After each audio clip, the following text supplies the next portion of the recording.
What's up, YouTube? It's Joe Catapaglia sitting on the couch making some money investing in fractional real estate online.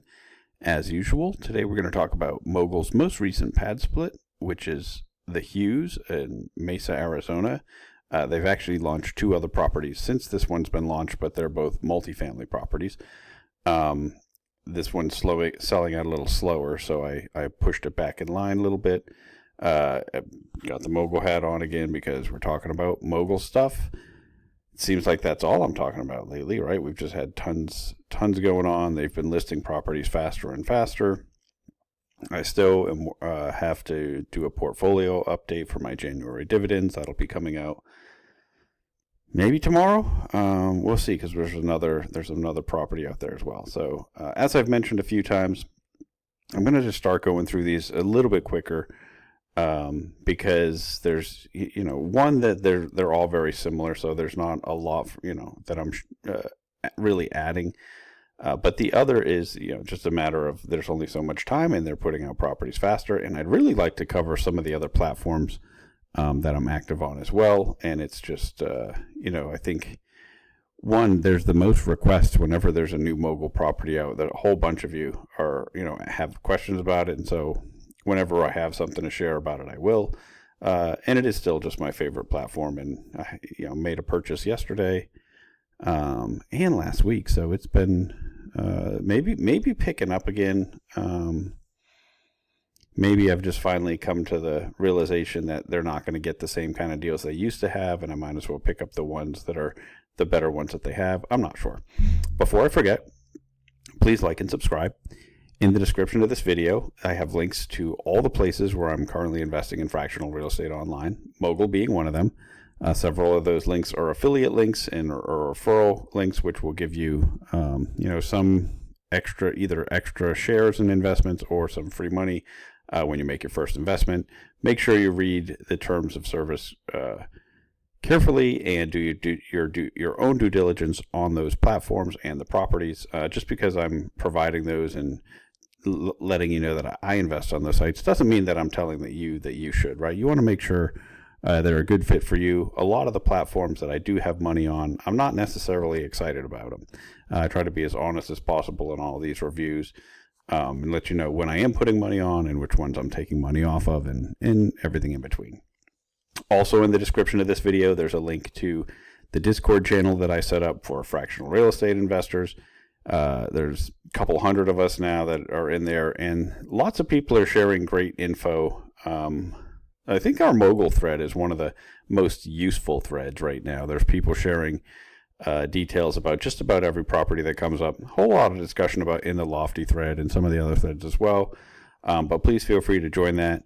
There is no cost. It's not a sales funnel. And if somebody who looks like me is DMing you after you join it and they're trying to sell you anything, that's not me. Please report them. Okay, back to the property. So it's in Mesa, Arizona, which is, again, a market that I own a piece of the roads in, which is one of the earliest. It is the earliest pad split that I bought on Mogul, and it's performing very well. I think that I actually just recently bought. I'm not sure if I bought the other one that they did in this market, but it's a market that I'd really like to be in. It's rapidly growing. There's this one though. Most of the time when I have an issue with what they're doing, it comes down to valuation. That's what I think my biggest problem is going to be with this one. But let me jump into the easy stuff first. It's FEMA flood map. This is in the shaded X zone. I've talked about this quite a bit on different videos, but it is, higher flood risk than just your regular X. I mean, if it's something that you're concerned about, I would dig into that a little bit more. Almost this whole market is shaded X. So it is just a big market that has quite a bit, or that has more flood risk than a lot of other places. But yeah, that's something that I have bought several properties now in the shaded X flood zone. I'm just trusting that Mogul is going to do the right thing regarding insuring against that risk, and that they're going to be the ones that have to deal with it if there is a flood claim. Personally, when I'm buying whole properties, I never buy in flood zones. But obviously, all of these homes exist in this flood zone, and people are getting by on a daily basis. So it's mostly just that I don't want to deal with flood insurance claims. I mean, I just hate dealing with insurance in general, and it is a monetary risk. And so if I were putting a large chunk of money into any one of these, I would probably think twice about it. Anyway, though, something to dig into if you're concerned about it. The spot crime map was not great. It's not horrible. This shooting just says reports of shots fired. So it's tough to know what that really was. Sometimes when you see the gunshots, they're like actually somebody was shot. And so I think sometimes when you have these reports of shots fired, it could be somebody called and they heard a noise and said that. It could be that there were actual shots fired. I mean, you can dig into that. But this is about 6 days of crimes. For the most part, when we're looking at Padsplits, the crime maps are not great. And this is a somewhat densely populated area. When you zoom in to our neighborhood, okay, nothing happened right here in the last week anyway. I don't love this crime map, but I don't hate it as far as for Padsplits. I did want to talk a little bit about I use the Padsplit calculator to figure out, where they project revenue and see how that stacks up against what Mogul is projecting. And this is another one where they're getting a little bit aggressive with this. They're projecting rental income, their top line revenue of $70,000.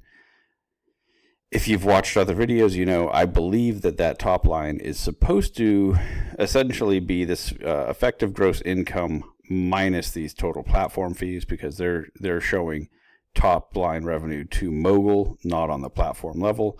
And so that would put us at, around, what is that?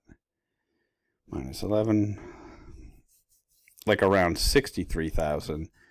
And they're projecting 70. And so we've seen this from them now on a couple of properties where it seems like they're projecting a bit more than what you'd expect from the calculator. Now they do have, like I said, they have the roads operating in this general area, and it's doing extremely well. And so it may be that they just believe they're going to be closer to that than what the market, maybe they're above market, basically. And I think they actually say that in their blurb. Let's see what they actually say. Continuing to double down on the market. Their existing assets is outpacing market averages on both rental rates and occupancy. And so I think that's why they're making this higher projection. I'm just never comfortable when, I don't have access to the additional data that they're looking at, and they're projecting something that's higher than the Padsplit tool. So I don't love that. The other issue, that I've come across, let's see, let's get back to the listing. So it sold for $250,000 in December of last year. This estimate says $251,000, right? Which makes sense if it just sold for that price. Realtor.com thinks it's worth $253,000. Redfin, what does Redfin say? It says $326,000. So Redfin's getting a little bit closer, but still nowhere near the price that we're paying for this, which is $535,000, right? So it looks like we're paying double what the third-party websites think it should be worth. But I think there's some things going on here. One, you can see this estimate was much higher until it actually sold. Part of this is if you just look at the property, the listing pictures. I mean, clearly it needs a new roof, right? It needs a full rehab. But in addition to that, if you look at this listing, it's listed as 1,113 square feet. Mogul's saying it's going to be 2,050 square feet. So we're adding a whole bunch of square footage. Where's that coming from? When we look at the floor plan and the shape of it, and then we go and look at the drawing. This is the Maricopa County website, and this is the drawing of the property. And so we've got the main home, which is this 1113, which is what what the websites are using for the for the size, to come up with that 250 value. And I think they're all using that, right? Yeah, they're all using that. But when you look at the floor plan, it's not this rectangle shape. It's shaped like this whole thing. So what I believe is happening is they're going to enclose this patio and add square footage there, and also do the same thing to the carport. But when I add up all the square footage, I'm adding this 1113 plus the 242 plus this 402 and plus this 63, and I don't even really know what this is supposed to be. STG is lost on me. I'm sure you could look that up. But I only got to 1820. And let's do that one more time, just to make sure. 242 plus. Yeah, 1820. And so I'm still 230 square feet short. So I don't know. But that's that is in the shape of their floor plan. Oop, let's go back to their floor plan. So I don't know what we're missing here, right? I don't know where those other 200 square feet are coming from. Is this off, right? Is this drawing off and it's really already more square footage? Are they going to gain some when I don't know. I mean, there's something that I'm missing. But if we're, even if we are going from 1100 to 2000, we're not even doubling the square footage. But we're doubling this price. But we're not doubling what this estimate had been, right? And so this just got pulled down so far because of this sale. If it had, which is a reflection of the condition of the property. If we were doubling this 336K, then that would make perfect sense, right? But I just get really nervous about these deals when we have, when we see the property in this condition, and the only thing we're really given is a floor plan. And, I'm having to make some guesses as far as like how we're going, okay, I think it's pretty clear that these two spaces are getting enclosed. And if when I did the math, it worked out perfectly, like it did on some of the older properties that we saw, when we could tell, okay, what they did is added a garage, or what they did is added, something else that it was very clear where the extra square footage came from. It made me feel pretty good about it. But here, I can't come up with the 2,050 square feet. But I don't think they're putting 8 bedrooms into 1,800 square feet. Even though some of these do look like really small bedrooms. And, these might not be to scale, or they may, I'm not sure. I think that if you're trying to, they're certainly just not going to be able to fit 8 bedrooms in 1,800 square feet in any reasonable size bedroom. So I just don't know what's happening. And that, whenever I don't know, it makes me not want to buy the particular property. Obviously you can ask them. They are quick to respond, both through email and through this little, through the chat bubble that they have on there if you ask them questions. Because, so let's say you do get to the, I think it's actually just pretty clear, right? Okay, $225 a square foot. So at the price this sold for, let's multiply that by 225 first. That would get you to 409, right? But obviously this price per square foot is low because of the condition, right? So if it's fully rehabbed and 1820, like, so this was already, so like, let's say we use this 336. Okay, so 336,000 divided by 1113, and then, okay, so $300 a foot, and then multiply that by the 1820. And then it looks like we're getting a deal, right? So that's even just at the 1820. But then in addition to that, they're saying we're going to be, and this is even a different number, 2056 versus 2050 here. So I'm so curious how they're actually coming up, getting to this size. Oh, maybe they're building this out, because this actually looks like it's coming. Oh, that's kind of interesting. But when we look at this carport, this looks like it's coming past the front here a little bit, even though it's not in the, so this drawing seems like it might be a little bit off. Because it doesn't, in the current picture, it doesn't look like it extends out. So maybe they're getting some additional square footage that way, but are they going to get 200 square feet? No, I don't think so. I mean, this bedroom isn't 200. Maybe they're bumping it out to the right a little bit. I mean, this is why, I don't ever invest in something if I'm having to guess about, that large of an unknown.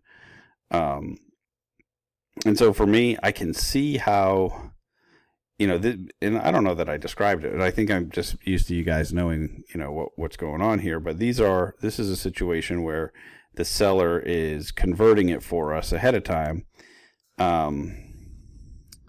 This is well, are they even really saying that though? We can double down. This is directly attributed to newly converted asset from our deal flow partner.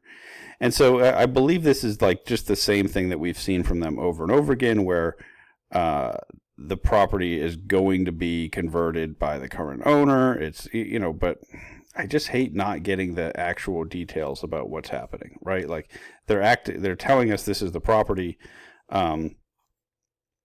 What they have been doing on other deals is the seller is converting it to renovating it, converting it, putting the furniture in, listing it on Padsplit, and then handing it off to us. I'm assuming that's what's going on here, but that's a pretty big jump from, seeing pictures of the vacant property, getting a floor plan. I mean, I think they really need to do a better job of telling us exactly what's happening here.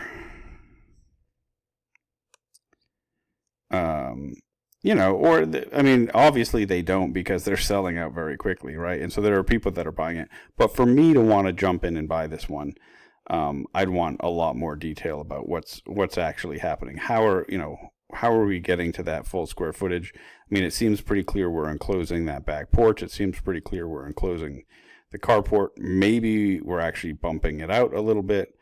But that just doesn't get us there. So for me, I'm going to pass on this one just for that pure reason. I mean, I think that, when I looked at the other things about it, I also really worry about the parking. Obviously they could do something to park here, but if you're building out a little bit in this direction, which is what it looks like they're doing in the pictures, well, then we have even less driveway than we had before. And this street, yes, there's street parking, but it's not as, you only have a couple spots there. So I don't love, I'd really like to have more room for parking than that. That's one of the things, when I've helped clients here in town try to get pad splits, we're usually looking for corner lots. We're looking for lots where there's some way that we can, really ensure that there's a lot of extra parking. This is close to a bus line, right? Let's see, the property's here, and it looks like you've got a bus stop over here, and you've got another one over here. So, we're not super far from public transit, but I'd also like to have, better parking options in this. So that was the other issue. And then too, obviously this is a property that's getting, needs a significant scope of work. And I'd like to know a little bit more about that before I wanted to jump on this and purchase it. Because if we look through, can we look through the listing photos? It's pretty rough, right? And I mean, I'm assuming, I'd like to know too, okay, is this actually just what's getting enclosed? If it is, I mean, I don't know, that this ends up looking kind of low on this end. It is, they're just leaving too much for me to assume here. And that's what, that's why I'm just not going to buy this one. Because I mean, it is, I mean, we're getting, there's basically 850 square feet or 950 square feet we have to figure out where that's coming from, or 940.